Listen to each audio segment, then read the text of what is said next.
In the glass lobby of Reeves Meridian Systems, Elijah Reeves was forced face down against the reception counter while steel handcuffs closed around his wrists in front of hundreds of employees. The chief executive, Vivian Ashford, announced in a cold, practiced voice that the man in cuffs was an intruder attempting to steal confidential technology. Technology built years earlier with the life insurance money left behind by his late wife. As two officers prepared to walk him toward the doors, a line of federal vehicles pulled up outside the building. Federal Prosecutor Rachel Donovan stepped through the entrance, looked at Elijah for a single second, and went pale. "Take the cuffs off him, now." Hit subscribe to follow the moment a quiet founder dismantles the executives who tried to erase him from the company that still carries his name. 18 years earlier, Elijah Reeves and his wife Naomi Reeves had built the earliest version of that company inside the garage of a rented house on the edge of town.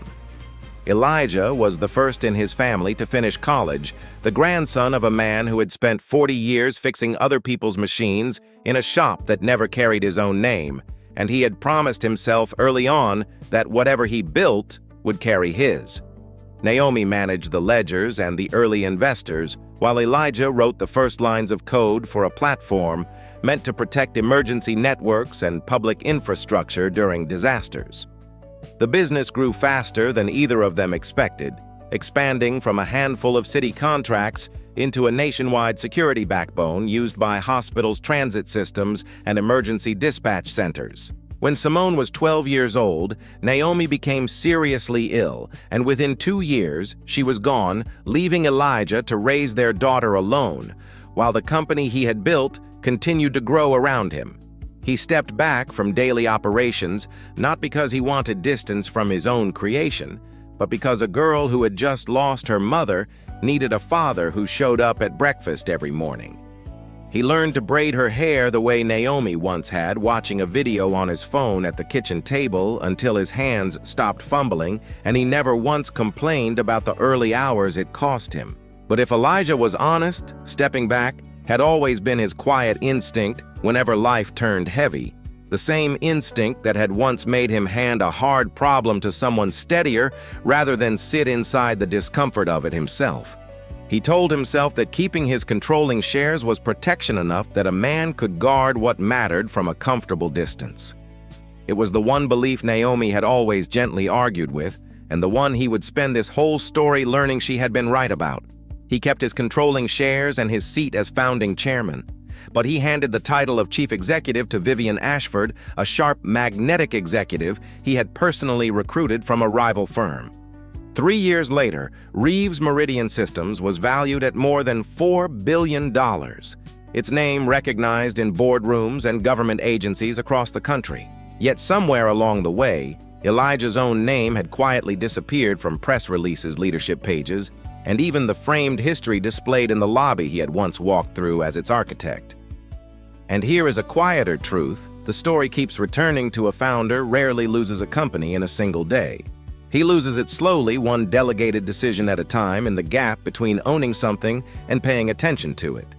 He only returned to the building after his accountant flagged 14 unfamiliar vendors and payments totaling $84 million, each one authorized under an electronic signature bearing his name. At the same time, Vivian was finalizing a sale of Reeves Meridian to Vance Crown Capital for $3.6 billion, a deal Elijah had never been asked to approve. He did not call ahead or request a meeting through proper channels. He simply drove his old pickup truck to the headquarters he had funded with everything he owned, carrying a folder of documents and a single question for the board. At the front desk, his founder access badge flashed red instead of the familiar green it had shown for nearly 2 decades. The receptionist checked her screen twice, then quietly told him his credentials had been deactivated at 4 minutes past 6, that same morning, hours before he had even decided to come. Elijah stood there for a long moment, staring at the small red icon on the screen as though it might change its mind if he waited long enough. And for the first time in years, he felt like a stranger inside a building that carried his own family's name across its entrance. He remembered the early mornings when he and Naomi had eaten breakfast, standing over cardboard boxes, because they could not yet afford a proper table sketching server diagrams on the back of grocery receipts, while Simone slept in a bassinet nearby. None of that history lived anywhere in this lobby anymore. Replaced instead by polished stone backlit logos and a security system that no longer recognized the man who had once wired its very first camera himself. Somewhere inside the building, someone had known exactly when Elijah Reeves would walk back through those doors, and that certainty unsettled him far more than the flashing red badge ever could. Vivian did not invite Elijah upstairs to her office. Instead, she came down to the lobby herself, flanked by the company's general counsel, chief financial officer Gregory Hale, and head of security Trent Marlowe, forming a small wall of authority around her before she said a single word.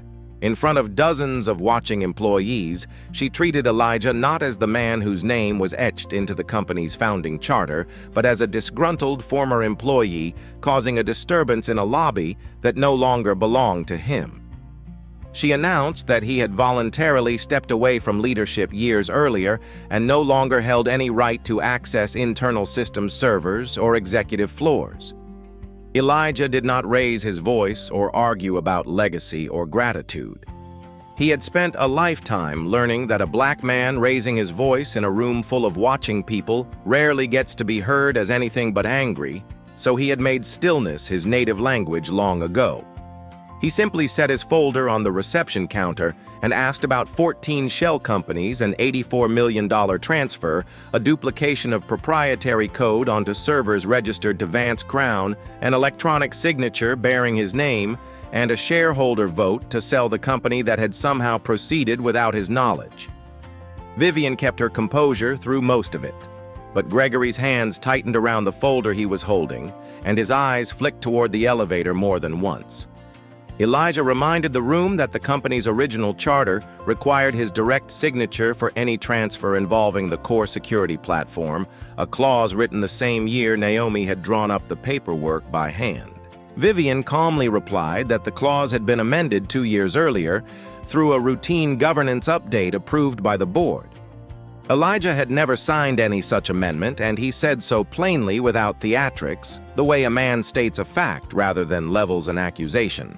He remembered every major document he had ever signed for the company, each one tied to a memory of Naomi reading contracts aloud at their kitchen table, and he knew with total certainty that no governance update of that magnitude had ever crossed his desk. Vivian shifted the conversation almost instantly, suggesting to the gathered staff that Elijah was attempting to sabotage the sale out of jealousy over her success and the company's growth under her leadership. She then turned to Trent and gave a quiet nod, instructing him to detain Elijah briefly so security could inspect what she called company property in his possession. Moments later, a small encrypted drive was discovered inside the pocket of Elijah's jacket, a device he had never purchased, never registered, and never once carried in his life. Trent announced to the gathering crowd that the drive contained a duplicated copy of proprietary source code, and Vivian produced almost too smoothly a pre-written complaint accusing Elijah of unauthorized access and theft of intellectual property.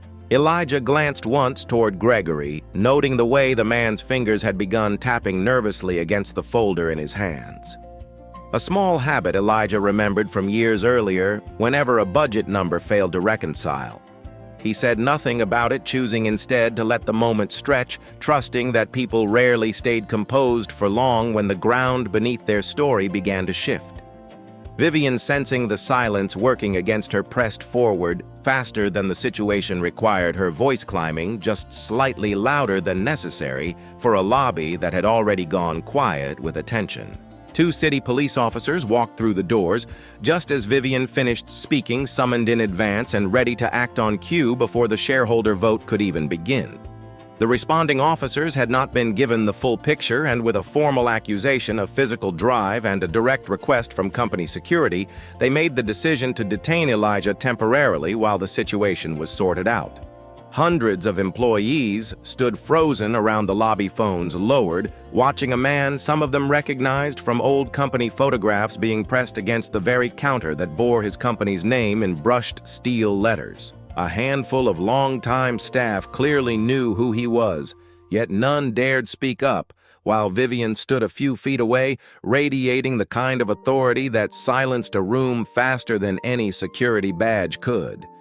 Vivian made certain her statement carried across the lobby, announcing loudly that Reeves Meridian would prosecute anyone who stole its intellectual property, even a man who had once helped build it, framing Elijah as a cautionary example for every employee watching. As the officers began to lead him toward the exit, Elijah remained calm and made a short, specific series of requests rather than protests.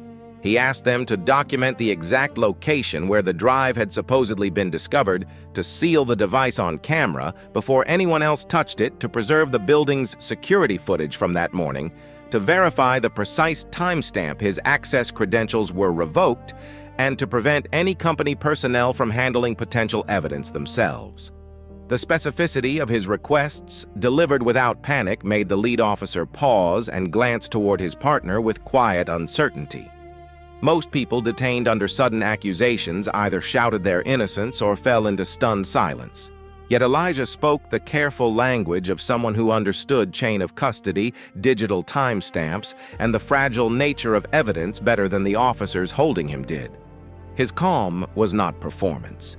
It was the same steady discipline he had once used to walk engineering teams through system failures at 3 o'clock in the morning, the discipline of a man who solved problems instead of panicking over them. Employees near the elevators whispered quietly among themselves, some recognizing the founder from old company retreats, others simply confused by the strange authority in the voice of a man in handcuffs. Notice how quiet dignity in a moment built to strip it away becomes its own kind of evidence. Long before anyone proves a single fact, the room can already feel that the story it is being told does not fit the man standing in front of it. Nora Whitfield, the company's compliance director, stood near the elevators watching the scene unfold, knowing full well that Elijah could not have stolen code he still legally owned a controlling stake in.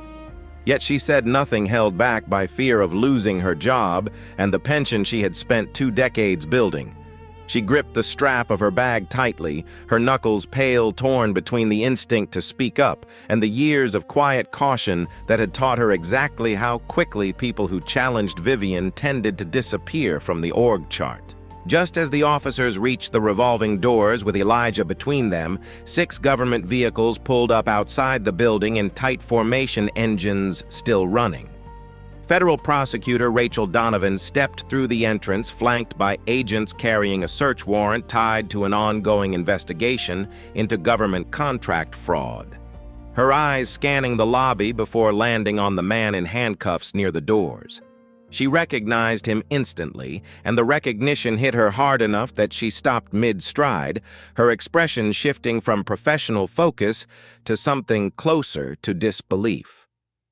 She ordered the officers to pause the transfer immediately, then turned to the lead federal agent and stated in a voice loud enough for the entire lobby to hear that the man currently in custody was a protected witness connected to a sealed federal case. Vivian's composure cracked for the first time since Elijah had walked through the door, her carefully rehearsed authority faltering as Rachel moved past her without so much as a glance.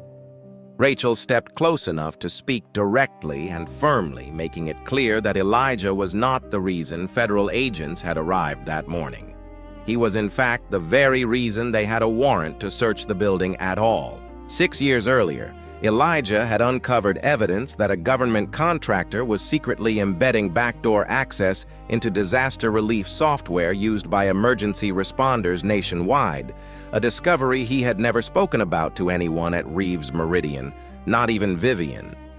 He had spent 8 months quietly working with federal investigators, supplying documentation, technical analysis, and testimony that eventually helped dismantle a nationwide fraud network operating inside government contracts. Fearing retaliation against Naomi and Simone, he had insisted his identity remain permanently sealed, appearing in every federal record only under a single code name investigators had assigned him.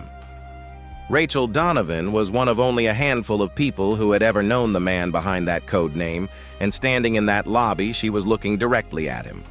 As agents fanned out to secure the building under the terms of their warrant, Rachel ordered the handcuffs removed and asked officers to step back from Elijah entirely. Her focus already shifting toward the encrypted drive Trent Marlowe had produced only minutes earlier. Vivian watched her carefully constructed morning collapse in real time, unable to understand how a stranger from the outside had recognized the man she had spent the last hour publicly humiliating. Rachel did not simply invoke personal authority to have Elijah released. She formally presented sealed cooperation records to the ranking officer and requested an immediate review of the grounds for his detainment. 6 years before, Elijah had discovered that a contractor was secretly installing hidden access points inside disaster relief software relied upon by federal and municipal emergency systems across the country.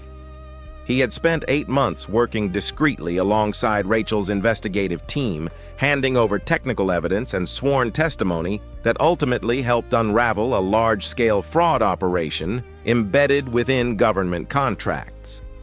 Out of concern for Naomi and Simone's safety, his name had never once appeared in any public record connected to the case, and throughout the entire investigation, he had been referred to only by a single, confidential code name. Rachel was among the very few people who had ever known the true identity hidden behind that code name, and years later she was standing across from him in a lobby filled with confused employees and flashing security lights. She remembered the quiet courage it had taken for a grieving young father to risk everything, including his own company, to expose corruption that had nothing to do with him personally, simply because it endangered people he had never even met. Seeing him now treated like a common thief inside the very walls he had built with his late wife struck her with a force she had not expected to feel on a routine warrant execution. For a moment, professional distance gave way to something closer to quiet outrage, though she kept her expression controlled for the sake of the agents around her. Agents examined the encrypted drive recovered from Elijah's jacket and quickly determined it used an encryption protocol Reeves Meridian had officially discontinued 18 months earlier, a detail that made no logical sense if Elijah had genuinely brought it in himself.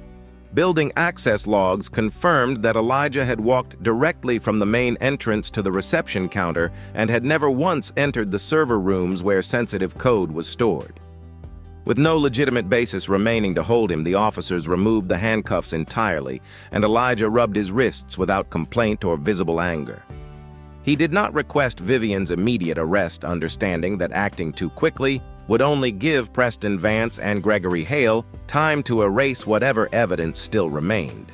Instead, he asked Rachel to prioritize sealing the accounting servers, the building's security archive, and the digital signature vault before anyone inside the company could tamper with them further. Almost immediately, Preston Vance called Vivian, directly instructing her to move the shareholder vote on the acquisition from the following day to that very morning. Rachel showed Elijah a document her team had just recovered, an authorization approving the $84 million transfer verified through Elijah's own personal hardware authentication key. The signature was not merely a convincing forgery. Technically, by every system on record, it was authentic. Someone who had once stood remarkably close to Elijah had managed to duplicate the very authentication key meant to protect him. And that perhaps is the most unsettling part of the whole scheme. The most sophisticated betrayals almost never break in through a locked door. They are handed the key by someone who was already trusted to stand inside the room. While federal agents continued their search of the building, Vivian moved quickly to control the narrative outside, it issuing a press statement describing Elijah as a disgruntled founder currently under federal investigation for stealing company intellectual property. Preston leaned on long-standing media relationships to circulate footage of Elijah in handcuffs, quietly edited to remove any trace of Rachel ordering the officers to release him, framing the entire episode as proof of a founder unraveling under the pressure of a larger federal inquiry. The clip spread quickly across financial news programs and industry newsletters, each retelling adding a little more certainty to a story that had never actually happened the way it was being described. Within hours, Reeves' Meridian stock price began sliding sharply, and a board convened an emergency session to invoke a rarely used clause buried deep within company bylaws, known internally as the founder misconduct provision. Under that clause, a founder's voting rights could be suspended entirely if they were formally implicated in conduct deemed damaging to the company, regardless of whether charges were ever proven in court. Elijah understood immediately why Vivian had needed that image of him in handcuffs. The arrest itself was never meant to send him to prison, only to create a picture ugly enough to justify stripping his voting power before the sale could be finalized. Simone called her father the moment she saw the footage circulating online, furious and wanting to speak publicly in his defense, but Elijah gently asked her to stay out of the fight entirely. He refused to let the people trying to destroy his company use his daughter as leverage or turn her into a public target in a battle she had never asked to be part of. Rachel reminded Elijah that her role was strictly to investigate potential crimes, not to serve as his personal attorney in a corporate power struggle over shares and boardroom votes. If he wanted to stop the sale itself, he would need documentation, proving his ownership rights evidence a court or a shareholder body would actually recognize as valid. Meanwhile, Vivian's legal team quietly filed for a restraining order intended to bar Elijah from setting foot inside the headquarters he had built from nothing. Digging through the company's online records, Elijah discovered that the official charter had been quietly replaced with a version stripped entirely of the founder's veto clause his late wife had helped draft by hand. The only surviving original copy he suspected might still exist somewhere inside the company's physical archive, untouched by whoever had rewritten the digital version. Late that night, Nora Whitfield reached out to Elijah, privately arranging to meet him at a small roadside diner, far from any cameras or company eyes, carrying with her a worn ledger and a signed letter of resignation. She admitted she had noticed the suspicious transfers months earlier, but had been too afraid to report them, certain that speaking up would cost her both her job and the retirement she had spent 20 years earning. Nora's hands trembled slightly as she slid the ledger across the table, the pages worn soft at the corners from months of being opened and closed in private late at night when she thought no one was watching. She had rehearsed this conversation a dozen times in her head, imagining every possible way Elijah might react, yet none of those imagined versions matched the quiet patience with which he actually listened. He did not interrupt her, did not press for faster answers, and did not treat her confession as an opportunity for blame, which somehow made the weight of what she had witnessed even harder to carry. "Vivian is running this scheme on the surface," Nora finally said, "but she did not build it herself." Nora revealed that Preston Vance had spent nearly 2 years quietly preparing to take Reeves' Meridian apart, piece by piece, long before any public offer was ever made. He had personally installed Gregory Hale in the finance department, secured the loyalty of 2 board members through undisclosed payments, and gained quiet control over a trust fund that held a meaningful portion of Elijah's own family shares. Vivian, Nora explained, had agreed to cooperate in exchange for the chief executive position of the newly merged conglomerate, a promised bonus package worth $60 million permission to sell her personal shares before the merger became public knowledge, and a guarantee that her own past insider transactions would remain buried. Preston's true objective had never simply been ownership of Reeves' Meridian as a company. His real target was Meridian Shield, the security platform, quietly protecting power grids, transit systems, and emergency response networks in cities across the country. Few outside the company understood how deeply that platform had been woven into daily civic life, running silently in the background of systems most citizens never thought twice about until something went wrong. Once the merger closed, he intended to quietly transfer full ownership of that technology into a shell entity based overseas, far beyond the reach of domestic regulators or oversight committees. Nora's ledger documented suspicious cash flows in detail, but on its own it fell short of proving that Preston was the ultimate beneficiary hiding behind every transaction. Elijah suddenly remembered a hidden safeguard he himself had quietly built into Meridian Shield years earlier, back when the platform first received federal certification for critical infrastructure use. Every financial action tied to the platform generated what he called a source pulse, a permanent record noting the device physical location and account responsible for initiating any change to the system.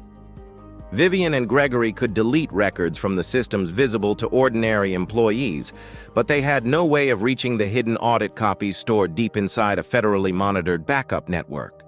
Elijah had designed that safeguard during a period when the company was small enough that he still trusted every person who worked there, never imagining he would one day need it to protect the company from the very people entrusted to run it. He explained the system to Rachel in plain terms, the way he once explained complicated infrastructure decisions to city officials who had never written a line of code in their lives.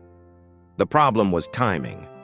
That backup system was scheduled to automatically override itself at midnight, erasing months of hidden evidence in an instant. Rachel moved quickly using Nora's testimony and the evidence already gathered to broaden the scope of her existing search warrant before the deadline passed. Preston, however, had a source of his own still embedded on the board, and the moment he learned federal agents were closing in, he gave the order to begin transferring every relevant file onto private Vance Crown servers before agents could intervene. At exactly 11:57 that night, the servers holding critical evidence began wiping themselves clean, one system at a time. Elijah had less than 3 minutes left to show federal agents exactly where the company's true audit trail had been hidden all along. Federal agents had already secured the primary server room, but Gregory had triggered a remote wipe sequence from somewhere outside the building. Racing against the same clock Elijah was watching, Elijah led the agents past the main network racks toward an isolated backup system deliberately kept separate from the rest of the corporate infrastructure. A safeguard built specifically to survive an internal attack. Vivian had once dismissed the unit entirely as part of the building's climate control equipment, never bothering to request its removal or even ask what it actually did.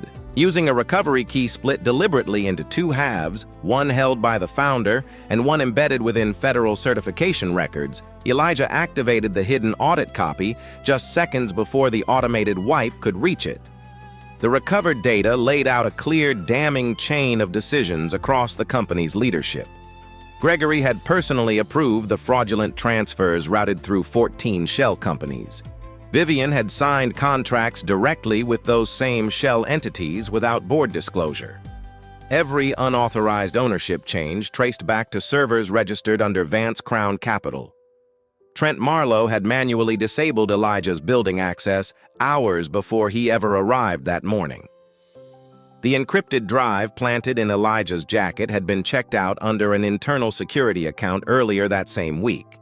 His personal authentication key had been quietly duplicated during a board meeting nearly 2 years earlier, an event Elijah now remembered with sudden, sharp clarity. During that meeting, company counsel had asked him to plug his hardware key into a device for what he was told was a routine security update. In reality, the device had copied his credentials completely before quietly handing the key back to him minutes later as if nothing unusual had happened at all. Nora admitted quietly and without excuse that she had once signed a falsified invoice herself after being directly threatened with termination if she refused. Elijah did not offer immediate forgiveness, but he encouraged her to disclose everything honestly rather than continue protecting people who had never once protected her. Buried within the recovered files was a recorded conversation between Preston and Gregory, revealing Preston's plan to complete the acquisition and then quietly shift all criminal liability onto Vivian alone, once the deal was finalized. Listening to the recording, Elijah felt no satisfaction, only a quiet, tired confirmation of something he had already suspected about men like Preston Vance who built loyalty out of convenience and discarded it the moment convenience ran out. He thought briefly of Vivian as she had been years earlier, sharp and hungry and genuinely talented before ambition had curdled into something willing to sacrifice other people for a title and a bonus figure. Rachel realized almost immediately that the fragile alliance holding the conspiracy together was far weaker than any of its architects believed. Vivian was about to discover that the billionaire she had risked everything to serve had already decided to sacrifice her the moment she was no longer useful. Rachel played a portion of the recording for Vivian, directly watching her reaction carefully as the words registered. Vivian initially insisted the recording had to be altered or taken out of context, but within moments, she recognized Preston's voice and his familiar calculated phrasing far too clearly to keep denying it. She offered to hand over further evidence in exchange for immunity from prosecution, but Rachel refused to make any binding promises, offering only to note the extent of her cooperation if she chose to disclose everything truthfully. Vivian eventually surrendered a substantial cache of private communications with Preston, detailing the arrangement in full. She produced her signed post-merger bonus agreement message threads, instructing subordinates to fabricate the complaint against Elijah, a receipt confirming the purchase of the drive planted inside his jacket, an amended version of the company charter, and internal messages proving Gregory had directed Trent to stage the entire arrest from the very beginning. Vivian admitted openly that she had personally ordered Elijah's public humiliation because the board needed an image damaging enough to justify invoking the clause suspending his voting rights before the vote could proceed. She insisted, however, that Preston remained the true architect behind the scheme, controlling both the family trust and the board members who ultimately held the deciding votes on the sale. Elijah agreed to accept her testimony as part of the broader case, but he made no promise to help her keep her position or avoid consequences for what she had done. Once Preston discovered that Vivian had begun cooperating with federal investigators, he moved swiftly to remove her from power entirely. He fired her, immediately installed Gregory as acting chief executive without board approval, and released a batch of selectively edited documents designed to convince the public that Elijah remained the primary target of the ongoing investigation. Despite the chaos unfolding around the company, the board reconvened and confirmed that the vote to approve the merger would proceed the following morning at 9 o'clock sharp. Elijah spent that final night reviewing every document Nora and Vivian had provided, cross-referencing timestamps and signatures until the pattern of the conspiracy sat clearly in his mind, no longer a tangle of suspicion, but a straight, provable line. And running underneath every timestamp was a harder line he could not prove to anyone but himself. None of this would have been possible if he had stayed. The distance he had once called protection had simply been an open door, and the people who took the company from him had only walked through the space he left empty. It was not a comfortable thing to sit with, and every old instinct in him wanted to hand the discomfort to someone else the way he always had. This time he made himself sit inside it instead, because he was beginning to understand that the habit of stepping back was the very thing that had cost him. He barely slept, though he made time for a short phone call with Simone, keeping his voice steady and unhurried so she would not sense how much rested on the following morning. Before hanging up, she told him she loved him in the same 3 quick words she had used since she was small, and he held the phone a moment longer than he needed to after the line went quiet. Rachel worked through the night as well, coordinating with her office to ensure warrants, freezes, and arrest authorizations would all be ready the instant they were needed. If Preston managed to win, that vote ownership of the company's core technology would transfer out of reach before any asset freeze could ever take effect. The truth, when it finally comes, rarely arrives loud. It waits patient and unhurried inside the one record everyone forgot to erase, and it survives precisely because someone once cared enough to build it honestly when no one was looking. The story's turning point unfolded inside the top-floor boardroom of Reeves Meridian, a space Elijah had not entered in nearly 3 years. Preston arrived representing Vance Crown Capital as though nothing had changed overnight, while Gregory took his place in the chief executive's chair with practiced confidence. Board members settled into their seats, prepared to formalize a transaction that had already cost one man his freedom and another woman her career. Sunlight cut across the long conference table through floor-to-ceiling windows, catching the edge of a framed photograph still hanging on the far wall. A picture of Elijah and Naomi standing beside a single server rack on the day the company received its very first contract. No one in the room seemed to notice it anymore except Elijah, who found himself glancing at it once before taking his seat, drawing a quiet steadiness from a memory none of the others in that room had ever shared.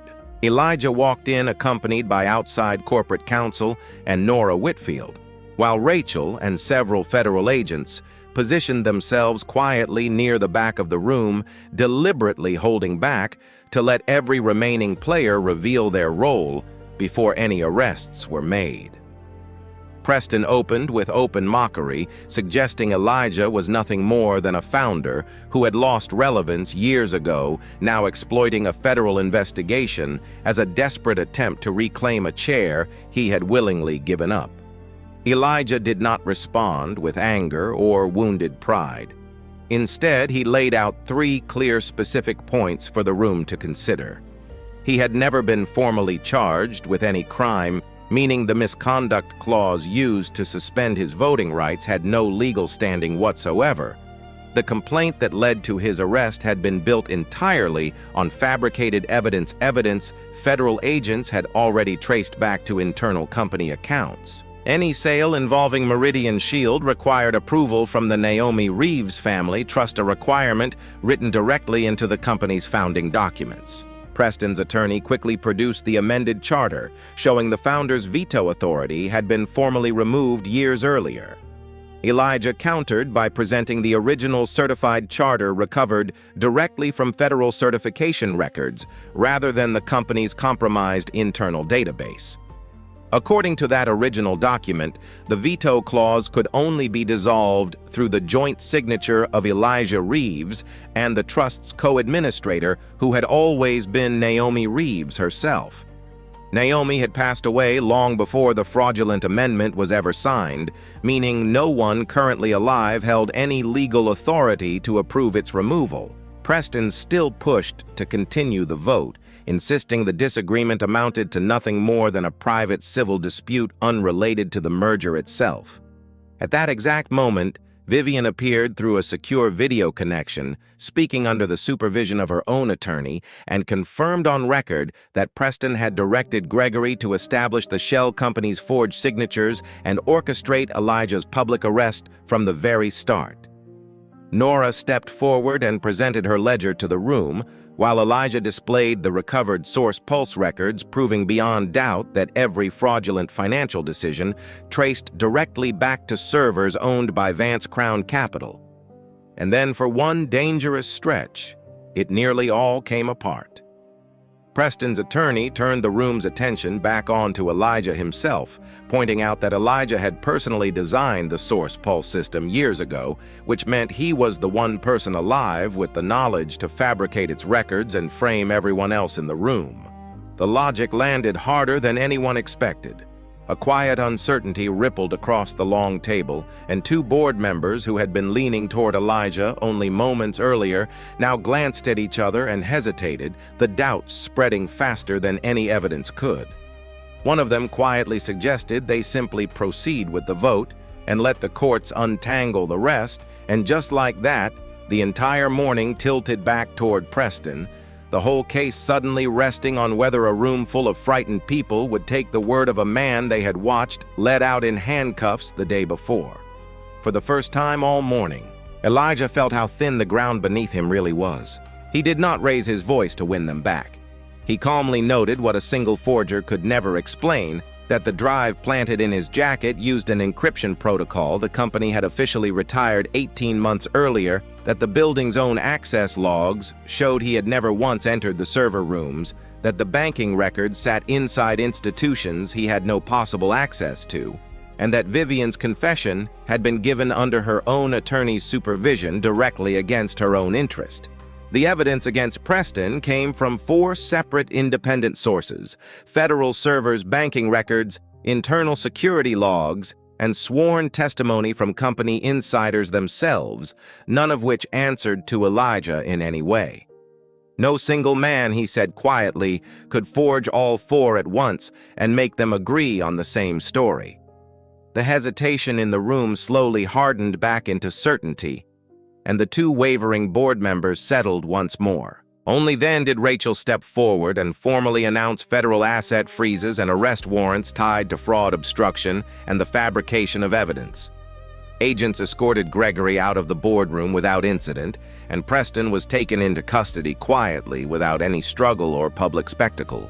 The remaining board members voted almost unanimously to cancel the merger entirely, remove every executive connected to the conspiracy, and fully restore Elijah's original voting rights within the company.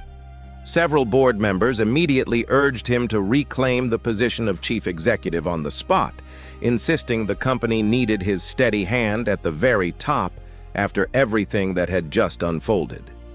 Elijah looked at the empty chair that had once belonged to him, the same chair he had sat in during those early years when the company was still small enough to fit inside a single conference room. And for a moment, he considered it seriously.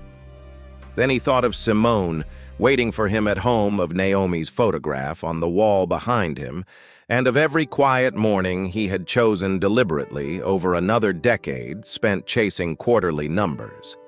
He declined the offer without hesitation, his voice calm enough that no one in the room mistook it for false modesty. "I built a company," he said quietly, "not a throne."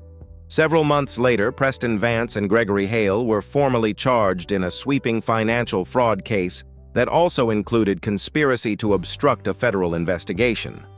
Vivian ultimately pleaded guilty to her own role in the scheme, and while her cooperation earned her a reduced sentence, she still lost her position, most of her personal wealth, and any remaining credibility within the industry.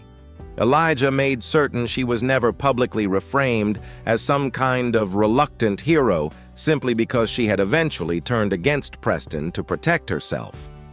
Trent Marlowe was terminated from his position and placed under separate investigation for falsifying internal security reports used to justify Elijah's arrest.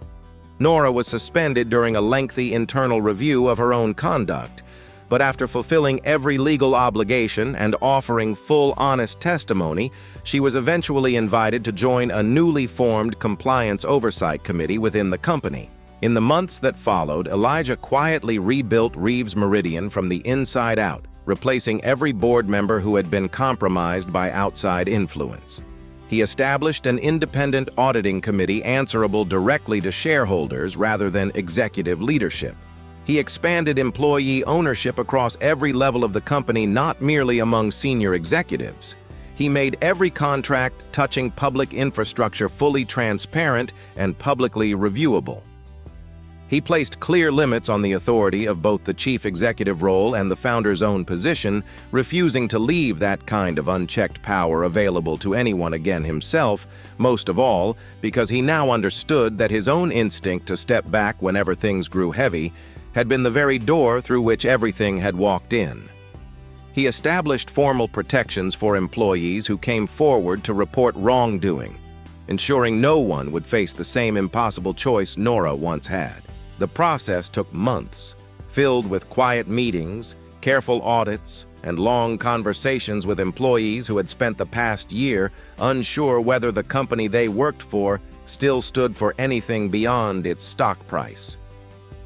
Elijah made a point of speaking personally, with as many longtime staff as his schedule allowed, listening more than he spoke, gathering the kind of ground-level truth that rarely reached a founder sitting comfortably at the top of an organizational chart. During his first public statement after the case concluded, Elijah did not place the entirety of the blame on Vivian Preston or Gregory alone.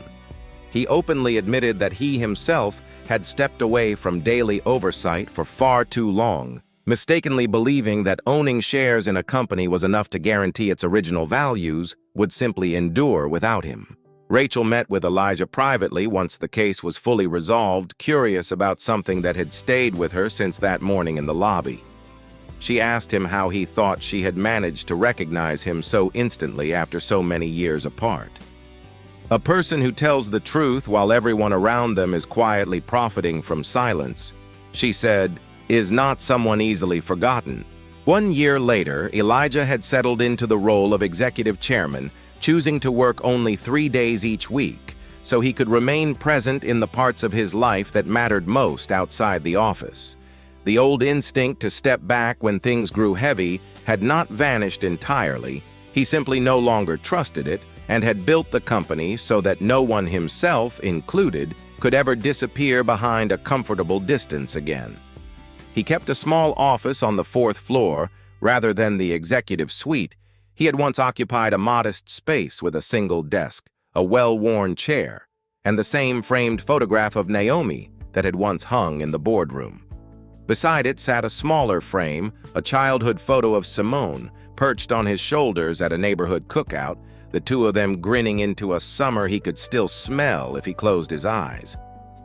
Employees passing the open door often found him there with his sleeves rolled up, reviewing engineering proposals or sitting quietly with new hires who wanted advice about building something meant to last rather than something meant merely to sell. He appointed an independent chief executive from outside the family, entirely someone with no ties whatsoever to the previous leadership or the conspiracy that had nearly destroyed the company. Simone had just completed her first year of college and came to visit her father on the exact day Reeves Meridian formally launched its new company-wide employee ownership program. Together, father and daughter walked slowly through the same lobby where Elijah had once been forced face down against the reception counter in handcuffs. There were no exaggerated rounds of applause waiting for him this time. Only employees who looked up naturally smiled and greeted him by name as he passed. A new plaque now hung on the wall behind the reception desk, replacing whatever had been there before. No title stands above the truth. It read simply.